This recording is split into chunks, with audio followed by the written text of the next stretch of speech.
نبی رحمت علیہ الصلوۃ والتسلیم نے ارشاد فرمایا،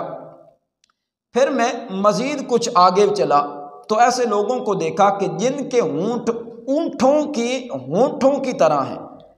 جن کے جو ہونٹ ہیں نا وہ اونٹوں کے ہونٹوں کی طرح ہے، اور ان کے منہ کھول کر ان میں پتھر ڈالے جا رہے ہیں، پھر وہ پتھر ان کے نچلے دھڑ سے نکل جاتے ہیں۔ میں نے ان کو اللہ تعالیٰ کی بارگاہ میں فریاد کرتے ہوئے سنا،